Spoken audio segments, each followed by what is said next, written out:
apuração, Milton Ribeiro decidiu por exoneração do cargo. Mesmo não sendo acusado ou tendo sido comprovado o envolvimento, o ministro enfrenta pressão da oposição por suposto esquema de lobby que teria sido cometido pelos pastores Gilmar Santos e Arilton Moura, que teriam usado a pasta para favorecer a distribuição de recursos a algumas prefeituras. Vale ressaltar que o próprio Milton Ribeiro, ao saber das supostas irregularidades, enviou ofício à Controladoria Geral da União para que os casos fossem investigados. Ele contou isso aqui em Os Pingos dos Is. Em carta divulgada aos brasileiros, o ministro voltou a se defender e diz ter plena convicção de que jamais praticou qualquer ato criminoso e defendeu a investigação dos envolvidos. Milton Ribeiro finalizou dizendo que tomou a iniciativa com o coração partido e que voltará ao governo assim que sua inocência for comprovada. A exoneração já foi publicada no Diário Oficial da União. Eu começo esse assunto com a análise de Brasília. Boa noite, José Maria Trindade. Uma frigideira gigante foi montada por aqui, viu? Muito boa noite, Carlos Aros. Boa noite, meu grande compadre Augusto Nunes. Boa noite, Fiuza. Seja bem-vindo aí de volta. Boa noite, Ana. Muito boa noite a todos. Essa frigideira, ela foi montada, inclusive, com a participação de aliados ali, fogo amigo, aliados do próprio Milton Ribeiro na bancada evangélica da Câmara dos Deputados. Há uma discussão ali sobre a divisão do Ministério da Educação. Já na reunião da bancada, para se colocar aí diante da acusação contra o ministro Milton Ribeiro, havia esse debate interno, como se esse fosse um assunto para ser discutido politicamente. Milton Ribeiro toma uma decisão rara por aqui. Embora tenha recebido o apoio explícito do presidente Jair Bolsonaro, que chegou a dizer que colocaria a cara no fogo pelo Milton Ribeiro, que é pastor evangélico, professor, entende muito de educação, mas não tem aquela maldade política necessária para viver aqui neste moedor de reputações. É um moedor de reputações aqui, esse cenário político e esta esplanada dos ministérios. A acusação é de que aliados aí estariam falando em nome do Ministério da Educação e oferecendo verbas do Fundo Nacional de Educação, Fundeb, né, em troca de dinheiro e até de apoio político a candidatos evangélicos. A acusação incomodou muito o ministro Milton Ribeiro, que não está acostumado com esta cara de pau que é vigente aqui em Brasília e que tem um grande poder, é fazer de conta que não é com ele. Milton Ribeiro não, se sentiu incomodado. E disse, nessa carta que você leu partes aí, Aros, de que ele tem três bases de apoio, né, que ele chama pilar. O primeiro deles é a honra, o segundo, família, e o terceiro, pátria, país. E a gente vê que ele vem mesmo incomodado com esse constrangimento geral e principalmente a família dele. Então foi por isso que ele pediu demissão, repito, um gesto raro por ter recebido o apoio do presidente Jair Bolsonaro. Mas não podia deixar passar em branco. E veja bem, ele pediu investigação profunda e sai do cargo exatamente para facilitar estas investigações. É um exemplo a ser seguido. Foi acusado, tem que investigar e se afastar exatamente para facilitar as investigações. É sinal de quem considera que o cargo não é mais importante do que o seu ego e não é mais importante do que ele mesmo. É uma instituição. O Ministério da Saúde é instituição. As reações no Congresso Nacional foram políticas, meramente políticas. Oposição se vangloriando, se colocando como se esse fosse um aspecto geral do governo e, até de certa forma, festejando esta falta de andamento do Ministério da Educação, que já passou por 3 outros ministros, né? E isso não é bom para o setor. Essa pasta é cobiçada, viu, Aros? Muito. Tem dinheiro e muita atividade aí pelo interior, nos estados e municípios. Ouvi a opinião do Guilherme Fiuza. Boa noite, meu amigo. Boa noite, Carlos Aros, Zé Maria Trindade, Ana Paula Henke, o mestre Augusto Nunes, Cleiton Rubinha. Boa noite a todos. Olha, ou a propaganda foi muito bem feita, né? Ou a história foi muito bem montada a ponto do ministro precisar sair do cargo, né, para provar que vai investigar e que não quer atrapalhar o governo, é uma decisão drástica, né, ou falhou alguma coisa na cadeia de comando do ministro dentro do governo e fora, na sua base política. Pode acontecer, né? Você tem ali aliados e sempre pode, né, ter uma laranja podre, e então a gente não sabe direito, né, se vai ficar realmente só como uma conspiração que serviu para tirar um ministro ou se havia algum problema nessa cadeia de comando. Aí, em relação à postura que o chefe do executivo, o presidente Bolsonaro, tem tido, ele, na escolha dos seus auxiliares, né, especialmente no primeiro escalão, ele usou, sempre que pôde, o critério técnico. E ele usou o critério da intolerância com irregularidades e com corrupção. Ele tem conseguido, né, ao longo aí de mais de 3 anos de administração, manter esse primeiro escalão a salvo de escândalos, e eu não sei, né, a gente não sabe o bastidor dessa conversa, a gente não sabe se o presidente acha que pode, de fato, aparecer nessa cadeia de comando alguma laranja podre, e aí, Aros, o comandante, ele tem que... Ele sabe que ele é responsável, mesmo que ele não tenha ordenado o esquema, mesmo que ele não tenha compactuado. A cadeia de comando é isso, alguém tem que responder.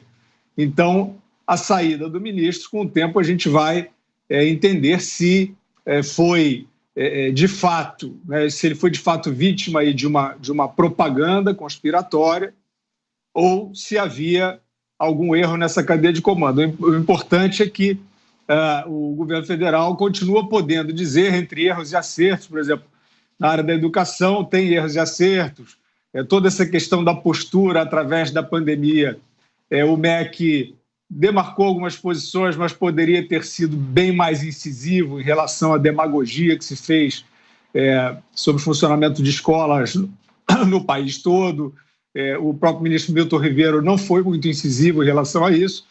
No Ministério da Saúde nem se fala, né? Quer dizer, foi muitas trocas de ministro durante a pandemia. Tivemos figura como Mandetta, que não precisa nem que dispensa explicações. Teve um ministro que ficou 1 mês no meio da pandemia, até hoje ninguém entendeu. Então, tem sim problemas nessas escolhas, mas acho que o presidente continua podendo dizer e mostrar que não tolera irregularidades e que qualquer sombra, qualquer indício será combatido dessa forma. Ele chegou a usar uma vez a expressão do estilo dele, que se aparecer algum caso de corrupção, ele entra com uma voadora, né? Acho que não foi o caso aí, mas no bastidor a gente ainda vai ficar sabendo se havia alguém ligado, mesmo que mais remotamente ao ministro, agindo de forma inadequada. Ana, a exoneração do ministro da Educação, a sua leitura. Boa noite. Boa noite, Aros. Boa noite, Zé. Boa noite, Fiuza. Estávamos com saudades. Boa noite, mestre Augusto Nunes, e boa noite à nossa audiência maravilhosa. Olha, como o Zé disse, Aros, é uma pasta com muito dinheiro e uma pasta que foi totalmente centralizada nos partidos de esquerda nos últimos anos. Isso ficou muito óbvio, e mexer nesse ninho vem causando muito barulho e muita dor de cabeça para qualquer ministro que chega ali. Obviamente que, como comentamos aqui a semana passada, que sigam as investigações, mas fica óbvio que o ministro não quis, dentro de um contexto já muito próximo das eleições presidenciais, o ministro quis, de alguma certa forma, cessar, né, as dúvidas que, porventura, continuem aí alimentando a mídia com as manchetes de corrupção e tal.